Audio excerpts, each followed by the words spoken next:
Welcome back to Classic Literature Free Audiobooks. If you missed previous chapters, you can find the full playlist in the description. Now, let the story continue with the history of the Peloponnesian War. Chapter 21, 18th and 19th years of the war, arrival of Gylippus at Syracuse, fortification of Decelia, successes of the Syracusans after refitting their ships. Gylippus and Python coasted along from Tarentum to Epizyphirian Locris. They now received the more correct information that Syracuse was not yet completely invested, but that it was still possible for an army arriving at Epipoli to effect an entrance, and they consulted, accordingly, whether they should keep Sicily on their right and risk sailing in by sea, or, leaving it on their left, should first sail to Himera, and taking with them the Himeraeans and any others that might agree to join them, go to Syracuse by land. Finally, they determined to sail for Himera, especially as the 4 Athenian ships which Nicias had at length sent off, on hearing that they were at Locris, had not yet arrived at Rhegium. Accordingly, before these reached their post, the Peloponnesians crossed the strait, and after touching at Rhegium and Messina, came to Himera. Arrived there, they persuaded the Himeraeans to join in the war, and not only to go with them themselves, but to provide arms for the seamen from their vessels which they had drawn ashore at Himera. And they sent and appointed a place for the Selinuntines to meet them with all their forces.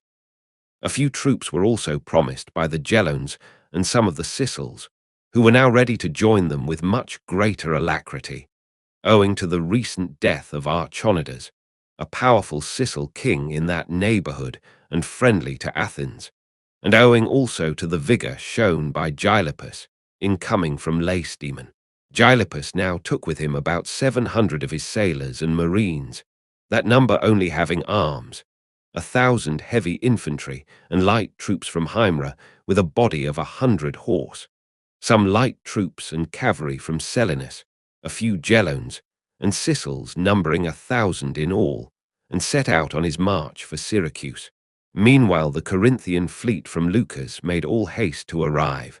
and one of their commanders, Gongylus, starting last with a single ship, was the first to reach Syracuse, a little before Gylippus. Gongylus found the Syracusans on the point of holding an assembly to consider whether they should put an end to the war. This he prevented, and reassured them by telling them that more vessels were still to arrive, and that Gylippus, son of Cleandridas, had been dispatched by the Lacedaemonians to take the command. Upon this, the Syracusans took courage, and immediately marched out with all their forces to meet Gylippus, who they found was now close at hand. Meanwhile Gylippus, after taking Iate, a fort of the Sicels, on his way, formed his army in order of battle, and so arrived at Epipoli, and ascending by Euryelus, as the Athenians had done at first, now advanced with the Syracusans against the Athenian lines. His arrival chanced at a critical moment. The Athenians had already finished a double wall of 6 or 7 furlongs to the great harbour, with the exception of a small portion next the sea, which they were still engaged upon, and in the remainder of the circle towards Troilus on the other sea, stones had been laid ready for building for the greater part of the distance, and some points had been left half-finished, while others were entirely completed. The danger of Syracuse had indeed been great. Meanwhile the Athenians, recovering from the confusion into which they had been first thrown by the sudden approach of Gylippus and the Syracusans, formed in order of battle. Gylippus halted at a short distance off, and sent on a herald to tell them that, if they would evacuate Sicily with bag and baggage within 5 days' time, he was willing to make a truce accordingly. The Athenians treated this proposition with contempt, and dismissed the herald without an answer. After this, both sides began to prepare for action. Gylippus, observing that the Syracusans were in disorder and did not easily fall into line, drew off his troops more into the open ground, while Nicias did not lead on the Athenians, but lay still by his own wall. When Gylippus saw that they did not come on, he led off his army to the citadel of the quarter of Apollo Temenites, and passed the night there. On the following day, he led out the main body of his army, and drawing them up in order of battle before the walls of the Athenians to prevent their going to the relief of any other quarter, dispatched a strong force against Fort Labdalum, and took it, and put all whom he found in it to the sword, the place not being within sight of the Athenians. On the same day, an Athenian galley that lay moored off the harbour was captured by the Syracusans.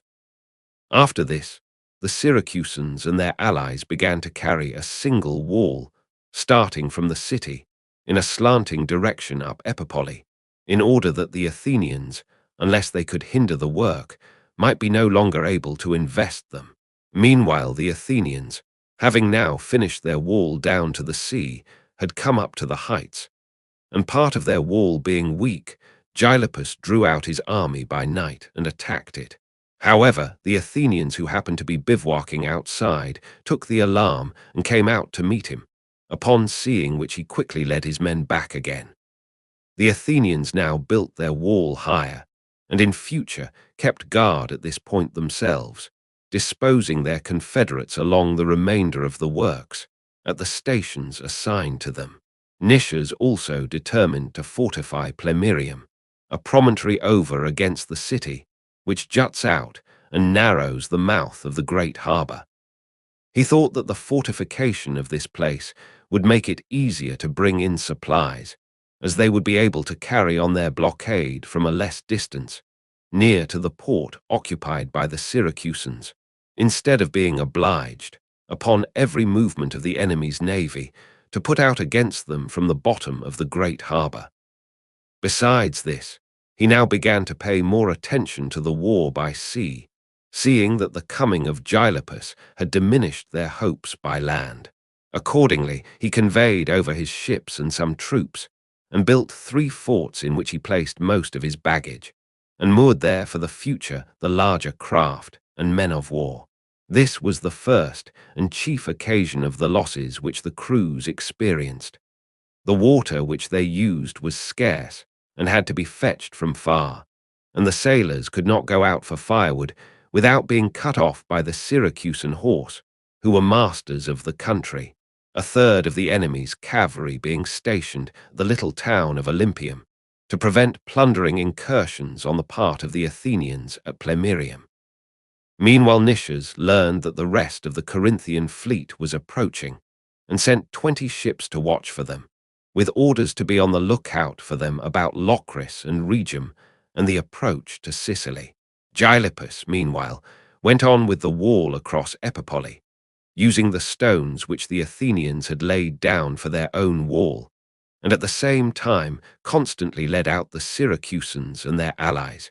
and formed them in order of battle in front of the lines, the Athenians forming against him. At last he thought that the moment was come, and began the attack, and a hand-to-hand fight ensued between the lines, where the Syracusan cavalry could be of no use, and the Syracusans and their allies were defeated and took up their dead under truce, while the Athenians erected a trophy. After this, Gylippus called the soldiers together and said that the fault was not theirs but his.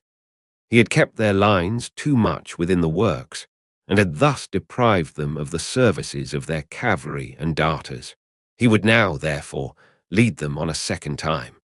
He begged them to remember that in material force they would be fully a match for their opponents, while, with respect to moral advantages, it were intolerable if Peloponnesians and Dorians should not feel confident of overcoming Ionians and islanders with the motley rabble that accompanied them, and of driving them out of the country. After this, he embraced the first opportunity that offered of again leading them against the enemy. Now Nicias and the Athenians held the opinion that even if the Syracusans should not wish to offer battle, it was necessary for them to prevent the building of the cross wall, as it already almost overlapped the extreme point of their own, and if it went any further, it would from that moment make no difference whether they fought ever so many successful actions, or never fought at all. They accordingly came out to meet the Syracusans. Gylippus led out his heavy infantry further from the fortifications than on the former occasion, and so joined battle, posting his horse and darters upon the flank of the Athenians in the open space, where the works of the two walls terminated. During the engagement, the cavalry attacked and routed the left wing of the Athenians, which was opposed to them, and the rest of the Athenian army was in consequence defeated by the Syracusans and driven headlong within their lines. The night following, the Syracusans carried their wall up to the Athenian works and past them, thus putting it out of their power any longer to stop them,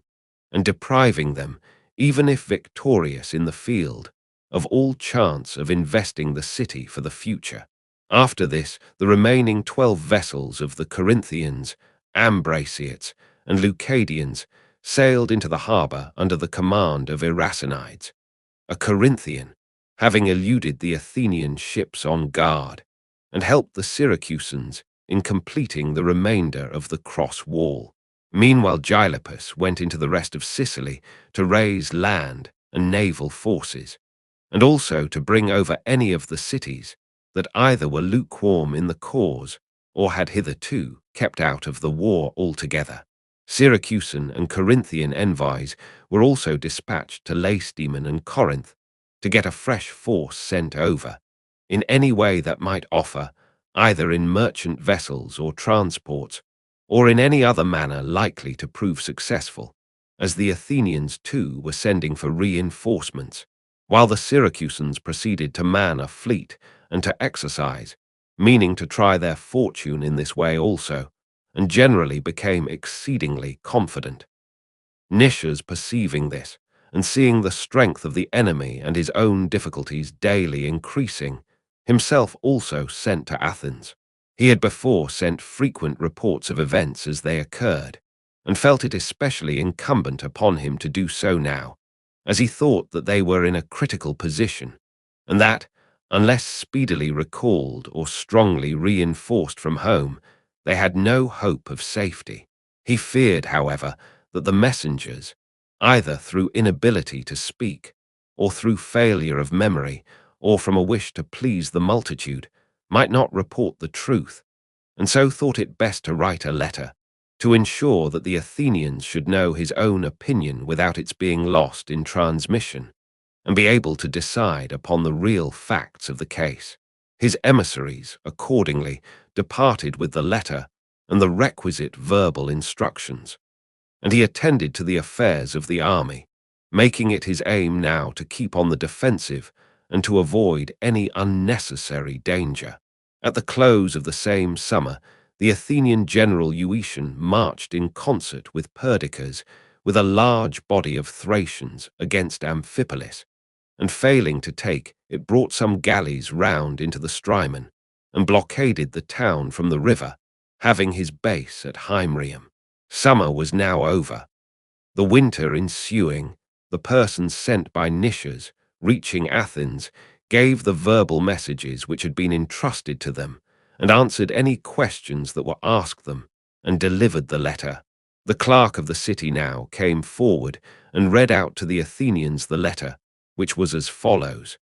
Our past operations, Athenians, have been made known to you by many other letters. It is now time for you to become equally familiar with our present condition, and to take your measures accordingly. We had defeated in most of our engagements with them the Syracusans, against whom we were sent, and we had built the works which we now occupy, when Gylippus arrived from Lacedaemon with an army obtained from Peloponnese and from some of the cities in Sicily. In our first battle with him, we were victorious.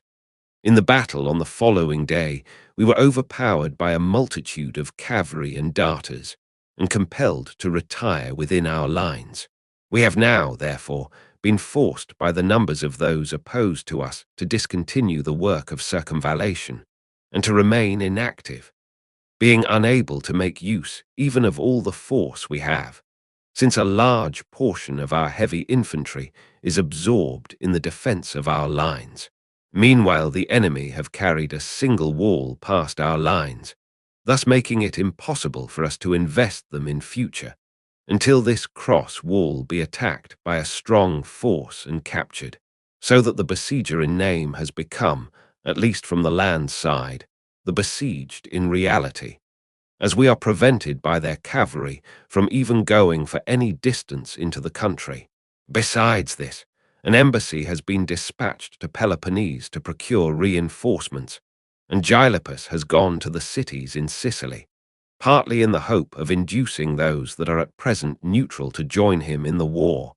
partly of bringing from his allies additional contingents for the land forces and material for the navy. For I understand that they contemplate a combined attack upon our lines with their land forces and with their fleet by sea.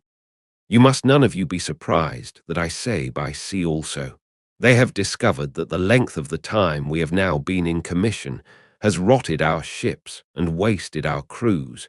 and that with the entireness of our crews and the soundness of our ships, the pristine efficiency of our navy has departed. For it is impossible for us to haul our ships ashore and careen them, because, the enemy's vessels being as many or more than our own, we are constantly anticipating an attack. Indeed, they may be seen exercising, and it lies with them to take the initiative, and not having to maintain a blockade, they have greater facilities for drying their ships. This we should scarcely be able to do, even if we had plenty of ships to spare, and were freed from our present necessity of exhausting all our strength upon the blockade. For it is already difficult to carry in supplies past Syracuse, and were we to relax our vigilance in the slightest degree, it would become impossible. The losses which our crews have suffered, and still continue to suffer, arise from the following causes: expeditions for fuel and for forage, and the distance from which water has to be fetched, cause our sailors to be cut off by the Syracusan cavalry. The loss of our previous superiority emboldens our slaves to desert. Our foreign seamen are impressed by the unexpected appearance of a navy against us, and the strength of the enemy's resistance. Such of them as were pressed into the service take the first opportunity of departing to their respective cities. Such as were originally seduced by the temptation of high pay, and expected little fighting and large gains,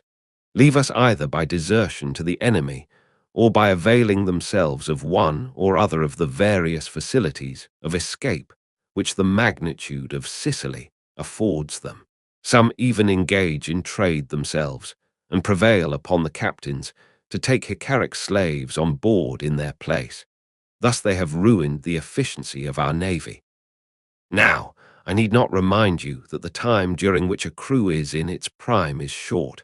and that the number of sailors who can start a ship on her way and keep the rowing in time is small. But by far my greatest trouble is, that holding the post which I do, I am prevented by the natural indocility of the Athenian seamen from putting a stop to these evils, and that meanwhile we have no source from which to recruit our crews, which the enemy can do from many quarters, but are compelled to depend both for supplying the crews in service, and for making good our losses upon the men whom we brought with us. For our present confederates, Naxos and Catana, are incapable of supplying us. There is only one thing more wanting to our opponents, I mean the defection of our Italian markets. If they were to see you neglect to relieve us from our present condition, and were to go over to the enemy, famine would compel us to evacuate, and Syracuse would finish the war without a blow. I might, it is true, have written to you something different and more agreeable than this, but nothing certainly more useful, if it is desirable for you to know the real state of things here before taking your measures. Besides, I know that it is your nature to love to be told the best side of things, and then to blame the teller if the expectations which he has raised in your minds are not answered by the result, and I therefore thought it safest to declare to you the truth. Now you are not to think that either your generals or your soldiers have ceased to be a match for the forces originally opposed to them. But you are to reflect that a general Sicilian coalition is being formed against us, that a fresh army is expected from Peloponnese, while the force we have here is unable to cope even with our present antagonists. And you must promptly decide either to recall us or to send out to us another fleet and army as numerous again, with a large sum of money and someone to succeed me, as a disease in the kidneys unfits me for retaining my post. I have, I think, some claim on your indulgence, as while I was in my prime, I did you much good service in my commands. But whatever you mean to do, do it at the commencement of spring and without delay, as the enemy will obtain his Sicilian reinforcements shortly, those from Peloponnese after a longer interval. And unless you attend to the matter, the former will be here before you, while the latter will elude you as they have done before. Such were the contents of Nicias's letter. When the Athenians had heard it, they refused to accept his resignation, but chose him 2 colleagues, naming Menander and Euthydemus, 2 of the officers at the seat of war, to fill their places until their arrival, that Nicias might not be left alone in his sickness to bear the whole weight of affairs. They also voted to send out another army and navy, drawn partly from the Athenians on the muster roll, partly from the allies. The colleagues chosen for Nicias were Demosthenes, son of Alcisthenes, and Eurymedon, son of Thucydides. Eurymedon was sent off at once, about the time of the winter solstice, with 10 ships, 120 talents of silver, and instructions to tell the army that reinforcements would arrive, and that care would be taken of them. But Demosthenes stayed behind to organize the expedition, meaning to start as soon as it was spring, and sent for troops to the allies, and meanwhile got together money, ships, and heavy infantry at home. The Athenians also sent 20 vessels round Peloponnese to prevent anyone crossing over to Sicily from Corinth or Peloponnese. For the Corinthians, filled with confidence by the favorable alteration in Sicilian affairs which had been reported by the envoys upon their arrival, and convinced that the fleet which they had before sent out had not been without its use, were now preparing to dispatch a force of heavy infantry in merchant vessels to Sicily, while the Lacedaemonians did the like for the rest of Peloponnese. The Corinthians also manned a fleet of 25 vessels, intending to try the result of a battle with the squadron on guard at Naupactus, and meanwhile to make it less easy for the Athenians there to hinder the departure of their merchantmen, by obliging them to keep an eye upon the galleys thus arrayed against them. In the meantime, the Lacedaemonians prepared for their invasion of Attica, in accordance with their own previous resolve, and at the instigation of the Syracusans and Corinthians, who wished for an invasion to arrest the reinforcements which they heard that Athens was about to send to Sicily. Alcibiades also urgently advised the fortification of Decelia and a vigorous prosecution of the war. But the Lacedaemonians derived most encouragement from the belief that Athens, with 2 wars on her hands, against themselves and against the Siceliots, would be more easy to subdue, and from the conviction that she had been the first to infringe the truce. In the former war, they considered, the offence had been more on their own side, both on account of the entrance of the Thebans into Plataea in time of peace, and also of their own refusal to listen to the Athenian offer of arbitration, in spite of the clause in the former treaty that where arbitration should be offered, there should be no appeal to arms. For this reason, they thought that they deserved their misfortunes, and took to heart seriously the disaster at Pylos and whatever else had befallen them. But when, besides the ravages from Pylos, which went on without any intermission, the 30 Athenian ships came out from Argos and wasted part of Epidaurus, Prasiae, and other places, when upon every dispute that arose as to the interpretation of any doubtful point in the treaty, their own offers of arbitration were always rejected by the Athenians, the Lacedaemonians at length, decided that Athens had now committed the very same offense as they had before done, and had become the guilty party, and they began to be full of ardor for the war. They spent this winter in sending round to their allies for iron, and in getting ready the other implements for building their fort, and meanwhile began raising at home, and also by forced requisitions in the rest of Peloponnese, a force to be sent out in the merchantmen to their allies in Sicily. Winter thus ended, and with it the 18th year of this war of which Thucydides is the historian. In the first days of the spring following, at an earlier period than usual, the Lacedaemonians and their allies invaded Attica under the command of Arges, son of Archidamus, king of the Lacedaemonians. They began by devastating the parts bordering upon the plain, and next proceeded to fortify Decelia, dividing the work among the different cities. Decelia is about 13 or 14 miles from the city of Athens, and the same distance, or not much further, from Boeotia, and the fort was meant to annoy the plain and the richest parts of the country, being in sight of Athens. While the Peloponnesians and their allies in Attica were engaged in the work of fortification, their countrymen at home sent off, at about the same time, the heavy infantry in the merchant vessels to Sicily, the Lacedaemonians furnishing a picked force of helots and neodamodes, or freedmen, 600 heavy infantry in all, under the command of Ecratus, a Spartan, and the Boeotians 300 heavy infantry, commanded by 2 Thebans, Xenon and Nikon, and by Hegesander, a Thespian. These were among the first to put out into the open sea, starting from Taenarus in Laconia. Not long after their departure, the Corinthians sent off a force of 500 heavy infantry,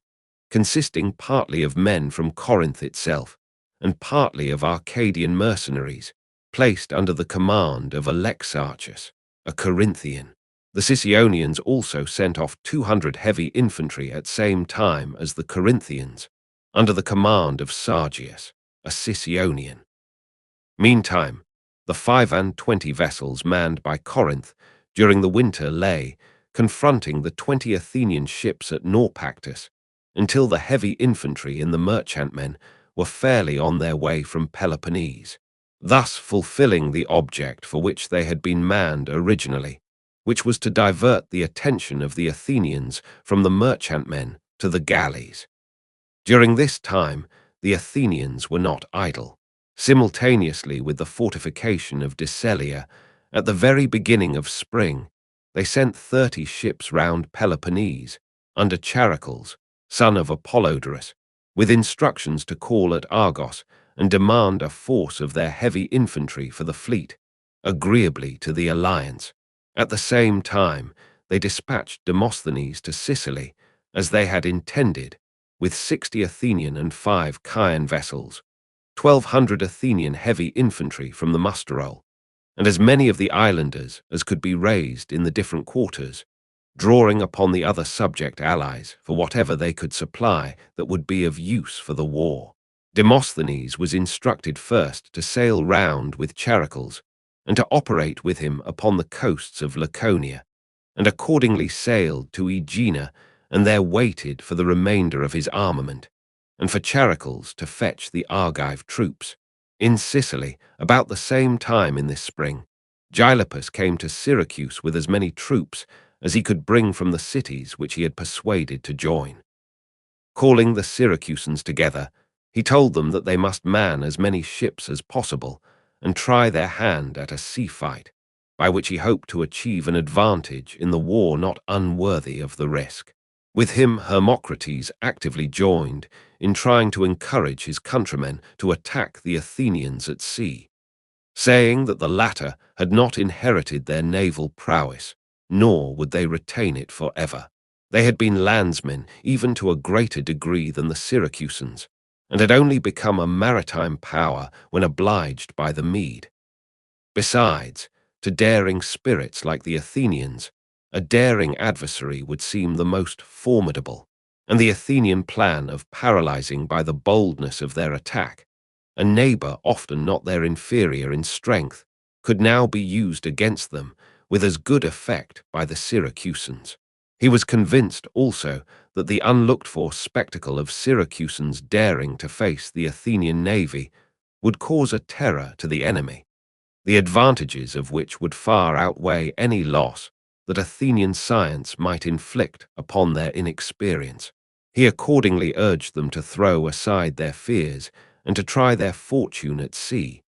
and the Syracusans, under the influence of Gylippus and Hermocrates, and perhaps some others, made up their minds for the sea fight and began to man their vessels. When the fleet was ready, Gylippus led out the whole army by night, his plan being to assault in person the forts on Plemmyrium by land, while 35 Syracusan galleys sailed according to appointment against the enemy from the great harbour, and the 45 remaining came round from the lesser harbour, where they had their arsenal, in order to effect a junction with those inside and simultaneously to attack Plemmyrium, and thus to distract the Athenians by assaulting them on two sides at once. The Athenians quickly manned 60 ships, and with 25 of these engaged the 35 of the Syracusans in the great harbour, sending the rest to meet those sailing round from the arsenal, and an action now ensued directly in front of the mouth of the great harbour, maintained with equal tenacity on both sides, the one wishing to force the passage, the other to prevent them. In the meantime, while the Athenians in Plemmyrium were down at the sea, attending to the engagement, Gylippus made a sudden attack on the forts in the early morning and took the largest first, and afterwards the two smaller, whose garrisons did not wait for him, seeing the largest so easily taken. At the fall of the first fort, the men from it who succeeded in taking refuge in their boats and merchantmen found great difficulty in reaching the camp, as the Syracusans were having the best of it in the engagement in the great harbour, and sent a fast-sailing galley to pursue them. But when the two others fell, the Syracusans were now being defeated, and the fugitives from these sailed alongshore with more ease. The Syracusan ships fighting off the mouth of the harbour forced their way through the Athenian vessels, and sailing in without any order fell foul of one another, and transferred the victory to the Athenians, who not only routed the squadron in question, but also that by which they were at first being defeated in the harbour, sinking 11 of the Syracusan vessels and killing most of the men, except the crews of 3 ships whom they made prisoners. Their own loss was confined to 3 vessels, and after hauling ashore the Syracusan wrecks and setting up a trophy upon the islet in front of Plemmyrium, they retired to their own camp. Unsuccessful at sea, the Syracusans had nevertheless the forts in Plemmyrium, for which they set up 3 trophies.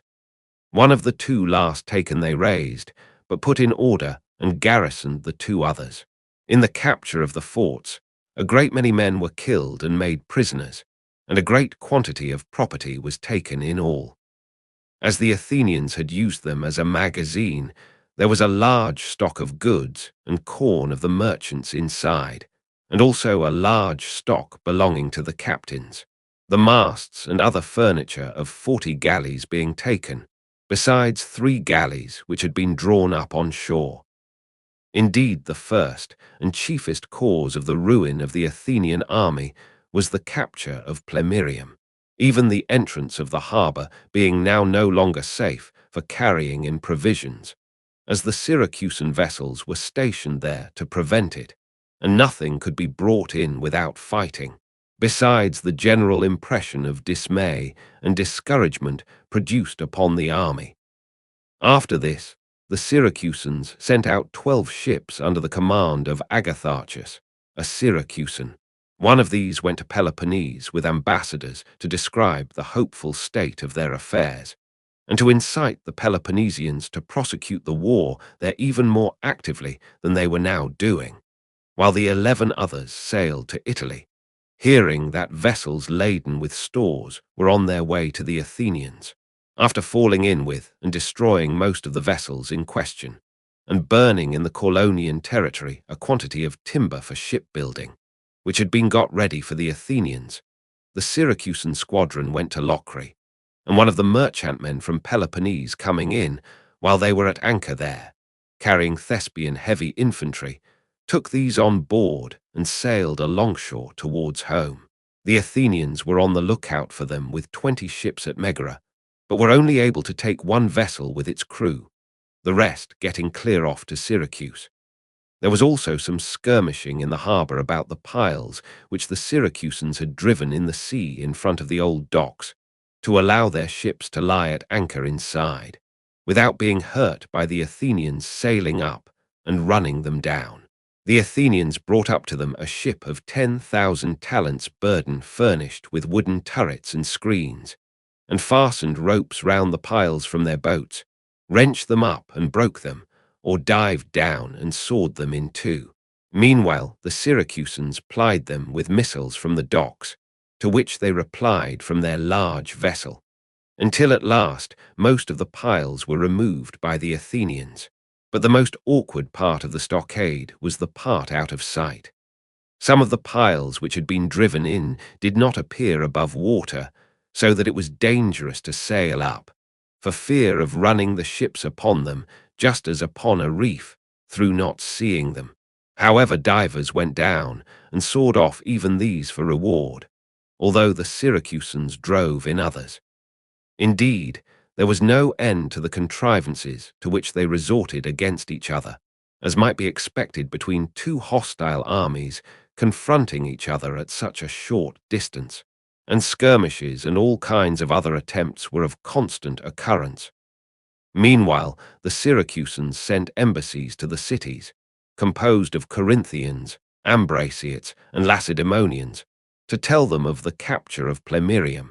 and that their defeat in the sea fight was due less to the strength of the enemy than to their own disorder, and generally to let them know that they were full of hope, and to desire them to come to their help with ships and troops, as the Athenians were expected with a fresh army. And if the one already there could be destroyed before the other arrived, the war would be at an end. While the contending parties in Sicily were thus engaged, Demosthenes, having now got together the armament with which he was to go to the island, put out from Aegina, and making sail for Peloponnese, joined Charicles and the 30 ships of the Athenians. Taking on board the heavy infantry from Argos, they sailed to Laconia, and after first plundering part of Epidaurus Limera,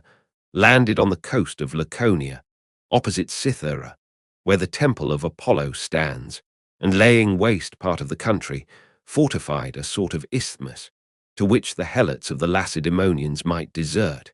and from whence plundering incursions might be made as from Pylos. Demosthenes helped to occupy this place, and then immediately sailed on to Corcyra to take up some of the allies in that island, and so to proceed without delay to Sicily, while Charicles waited until he had completed the fortification of the place, and leaving a garrison there, returned home subsequently with his 30 ships and the Argives also. This same summer arrived at Athens 1,300 targeteers, Thracian swordsmen of the tribe of the Dei, who were to have sailed to Sicily with Demosthenes. Since they had come too late, the Athenians determined to send them back to Thrace, whence they had come, to keep them for the Decelean War appearing too expensive, as the pay of each man was a drachma a day. Indeed, since Decelia had been first fortified by the whole Peloponnesian army during this summer, and then occupied for the annoyance of the country by the garrisons from the cities relieving each other at stated intervals, it had been doing great mischief to the Athenians. In fact, this occupation, by the destruction of property and loss of men which resulted from it, was one of the principal causes of their ruin. Previously, the invasions were short, and did not prevent their enjoying their land during the rest of the time. The enemy was now permanently fixed in Attica. At one time it was an attack in force.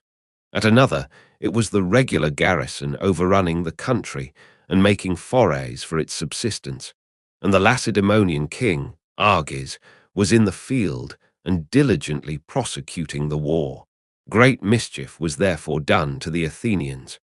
They were deprived of their whole country. More than 20,000 slaves had deserted, a great part of them artisans, and all their sheep and beasts of burden were lost. And as the cavalry rode out daily upon excursions to Decelia and to guard the country,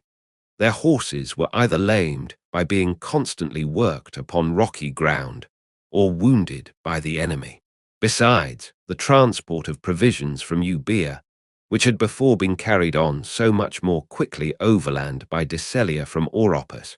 was now effected at great cost by sea round Sunium. Everything the city required had to be imported from abroad, and instead of a city it became a fortress.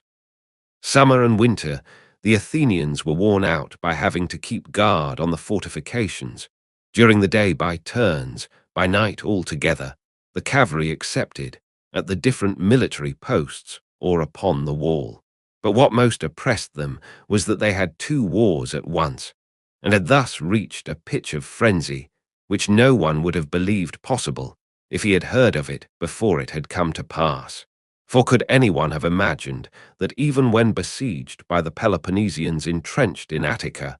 they would still, instead of withdrawing from Sicily, stay on their besieging in like Manna Syracuse, a town taken as a town, in no way inferior to Athens, or would so thoroughly upset the Hellenic estimate of their strength and audacity,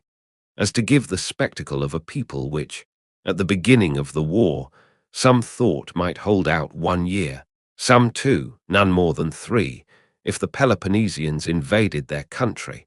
now 17 years after the first invasion, after having already suffered from all the evils of war, going to Sicily, and undertaking a new war nothing inferior to that which they already had with the Peloponnesians. These causes, the great losses from Decelia, and the other heavy charges that fell upon them, produced their financial embarrassment, and it was at this time that they imposed upon their subjects, instead of the tribute, the tax of a 20th upon all imports and exports by sea, which they thought would bring them in more money, their expenditure being now not the same as at first, but having grown with the war while their revenues decayed. Accordingly, not wishing to incur expense in their present want of money,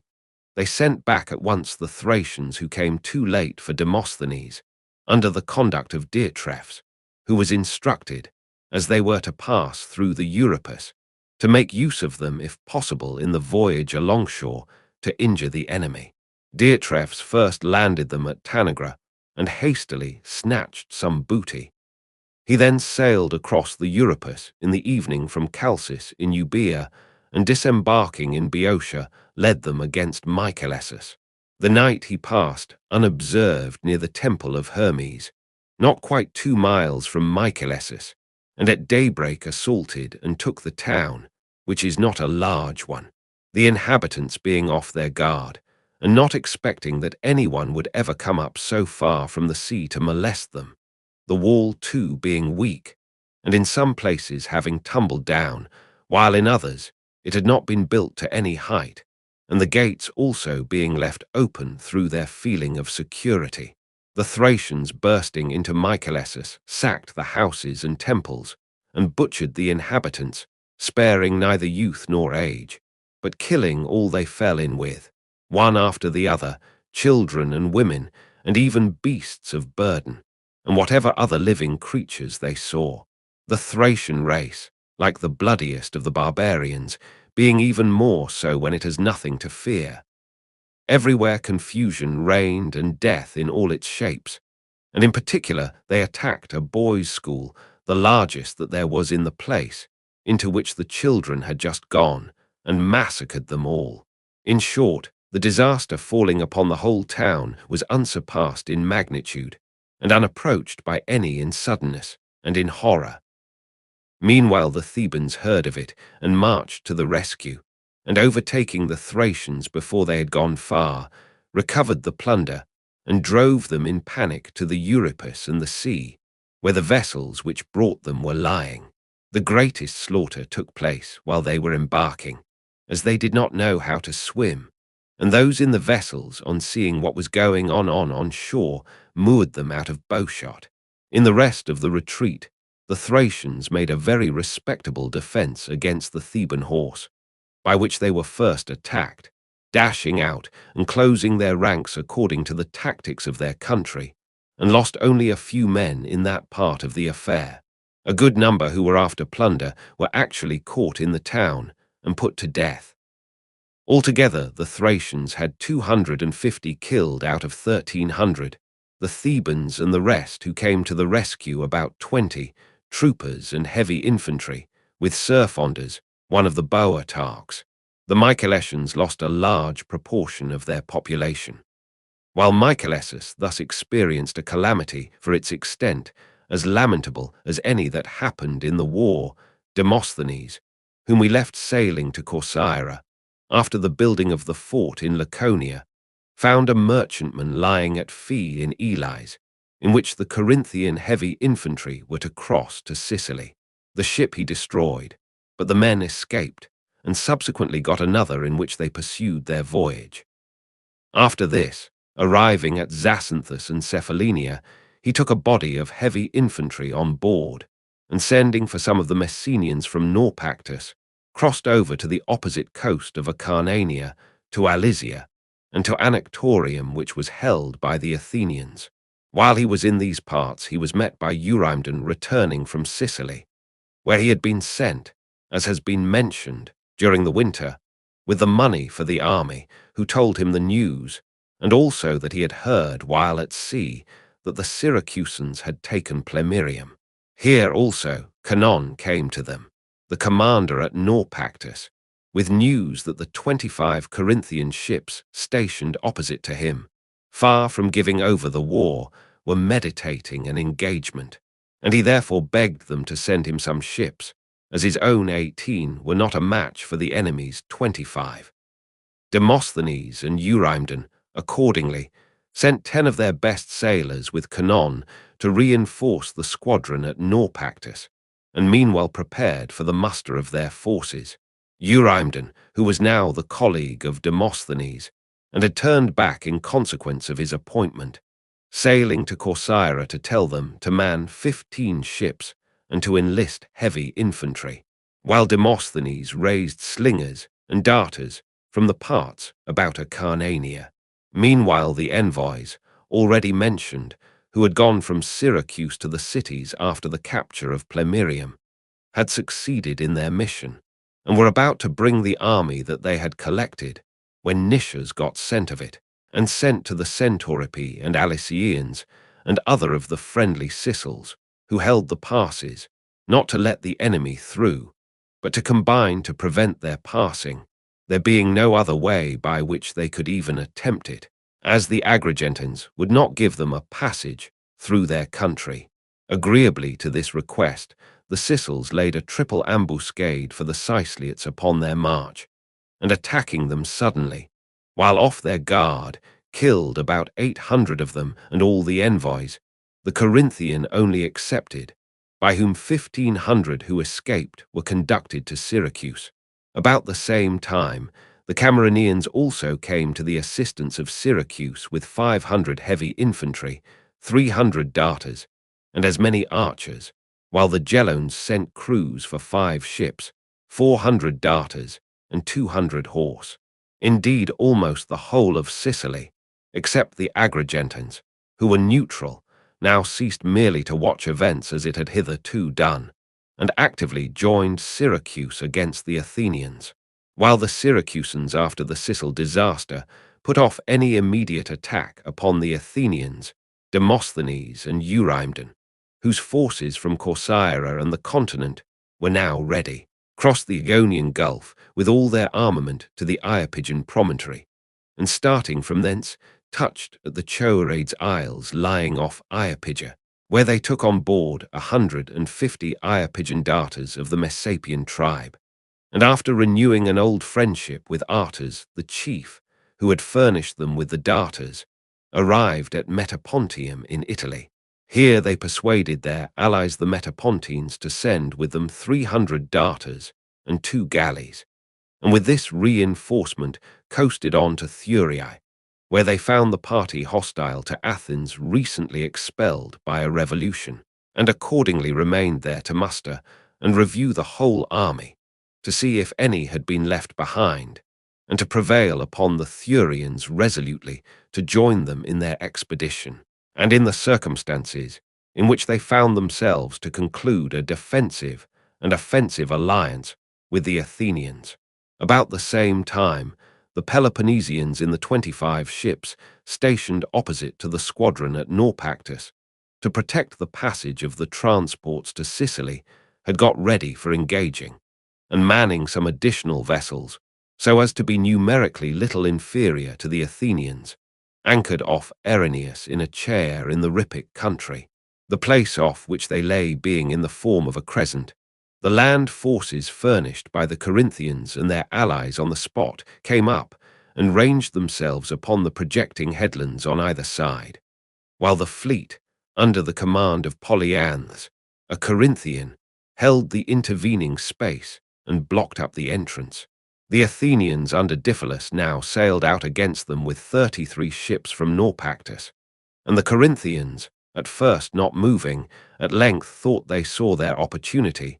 raised the signal, and advanced and engaged the Athenians. After an obstinate struggle, the Corinthians lost 3 ships, and without sinking any altogether, disabled 7 of the enemy, which were struck prow to prow, and had their foreships stove in by the Corinthian vessels, whose cheeks had been strengthened for this very purpose. After an action of this even character, in which either party could claim the victory, although the Athenians became masters of the wrecks through the wind, driving them out to sea, the Corinthians not putting out again to meet them, the 2 combatants parted. No pursuit took place, and no prisoners were made on either side.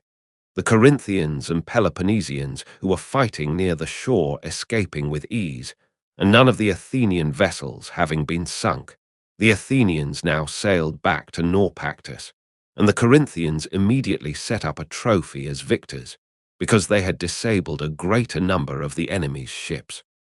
Moreover, they held that they had not been worsted, for the very same reason that their opponent held that he had not been victorious, the Corinthians considering that they were conquerors, if not decidedly conquered, and the Athenians thinking themselves vanquished, because not decidedly victorious. However, when the Peloponnesians sailed off and their land forces had dispersed, the Athenians also set up a trophy as victors in a chair, about 2 miles and a quarter from Erineus, the Corinthian station. This was the termination of the action at Naupactus. To return to Demosthenes and Eurymedon, the Thurians having now got ready to join in the expedition with 700 heavy infantry and 300 darters, the 2 generals ordered the ships to sail along the coast to the Crotonian territory, and meanwhile held a review of all the land forces upon the river Sybaris, and then led them through the Thurian country. Arrived at the river Hylias, they here received a message from the Crotonians, saying that they would not allow the army to pass through their country, upon which the Athenians descended towards the shore and bivouacked near the sea and the mouth of the Hylias, where the fleet also met them, and the next day embarked and sailed along the coast, touching at all the cities except Locri, until they came to Petra in the Rhegian territory. Meanwhile, the Syracusans, hearing of their approach, resolved to make a second attempt with their fleet and their other forces on shore, which they had been collecting for this very purpose, in order to do something before their arrival, in addition to other improvements suggested by the former sea fight, which they now adopted in the equipment of their navy. They cut down their prows to a smaller compass to make them more solid, and made their cheeks stouter,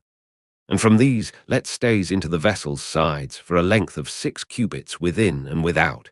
in the same way as the Corinthians had altered their prows before engaging the squadron at Naupactus. The Syracusans thought that they would thus have an advantage over the Athenian vessels, which were not constructed with equal strength,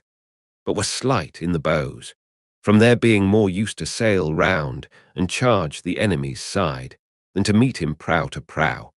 and that the battle being in the great harbour, with a great many ships in not much room, was also a fact in their favour. Charging prow to prow, they would stave in the enemy's bows, by striking with solid and stout beaks against hollow and weak ones. And secondly, the Athenians, for want of room, would be unable to use their favourite manoeuvre of breaking the line or of sailing round, as the Syracusans would do their best not to let them do the one,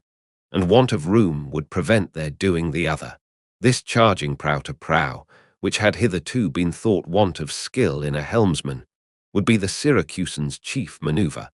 as being that which they should find most useful, since the Athenians, if repulsed, would not be able to back water in any direction except towards the shore,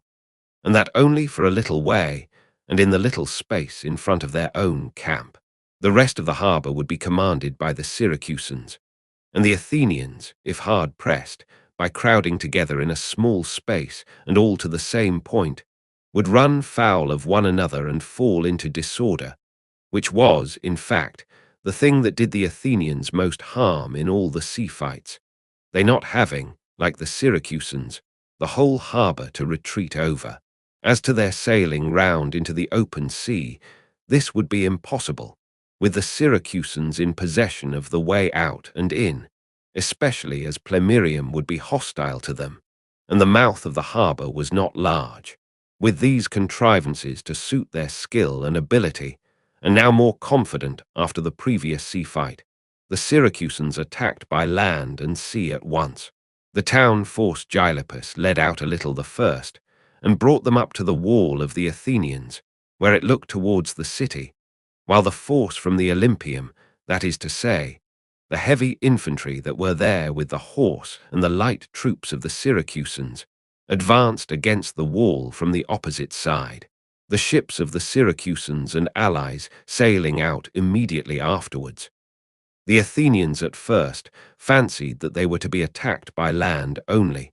and it was not without alarm that they saw the fleet suddenly approaching as well, and while some were forming upon the walls, and in front of them against the advancing enemy, and some marching out in haste against the numbers of horse and darters coming from the Olympium and from outside, others manned the ships or rushed down to the beach to oppose the enemy. And when the ships were manned, put out with 75 sail against about 80 of the Syracusans, after spending a great part of the day in advancing and retreating and skirmishing with each other, without either being able to gain any advantage worth speaking of, except that the Syracusans sank one or two of the Athenian vessels, they parted, the land force at the same time retiring from the lines. The next day the Syracusans remained quiet, and gave no signs of what they were going to do. But Nicias, seeing that the battle had been a drawn one, and expecting that they would attack again, compelled the captains to refit any of the ships that had suffered, and moored merchant vessels before the stockade, which they had driven into the sea in front of their ships, to serve instead of an enclosed harbour, at about 200 feet from each other, in order that any ship that was hard pressed might be able to retreat in safety and sail out again at leisure. These preparations occupied the Athenians all day until nightfall. The next day the Syracusans began operations at an earlier hour, but with the same plan of attack by land and sea. A great part of the day the rivals spent as before, confronting and skirmishing with each other, until at last Ariston, son of Pyrrhicus, a Corinthian, the ablest helmsman in the Syracusan service, persuaded their naval commanders to send to the officials in the city and tell them to move the sail market as quickly as they could down to the sea, and oblige everyone to bring whatever eatables he had and sell them there, thus enabling the commanders to land the crews and dine at once close to the ships, and shortly afterwards, the selfsame day, to attack the Athenians again when they were not expecting it. In compliance with this advice, a messenger was sent, and the market got ready, upon which the Syracusans suddenly backed water and withdrew to the town, and at once landed and took their dinner upon the spot, while the Athenians, supposing that they had returned to the town because they felt they were beaten, disembarked at their leisure and set about getting their dinners and about their other occupations, under the idea that they'd done with fighting for that day. Suddenly the Syracusans had manned their ships and again sailed against them, and the Athenians, in great confusion and most of them fasting, got on board and with great difficulty put out to meet them. For some time both parties remained on the defensive without engaging, until the Athenians at last resolved not to let themselves be worn out by waiting where they were,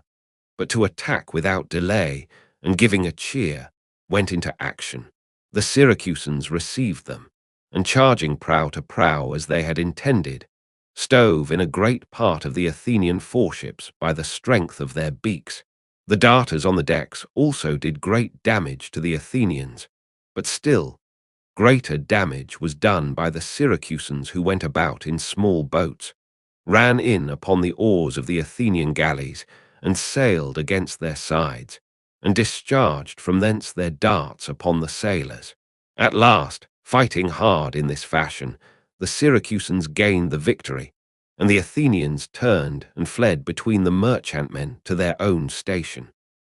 The Syracusan ships pursued them as far as the merchantmen, where they were stopped by the beams armed with dolphins suspended from those vessels over the passage. Two of the Syracusan vessels went too near in the excitement of victory and were destroyed,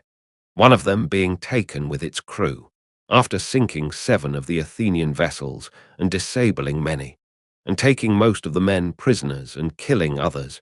The Syracusans retired and set up trophies for both the engagements, being now confident of having a decided superiority by sea, and by no means despairing of equal success by land. And that wraps up chapter 21. If you enjoyed it, please like the video and share your thoughts in the comments. Want to keep listening? Head over to the next chapter and let it play in the background while you relax or work. Links are in description. Don't forget to subscribe and tap the bell so you'll be notified when the next chapters are released. Thanks for listening.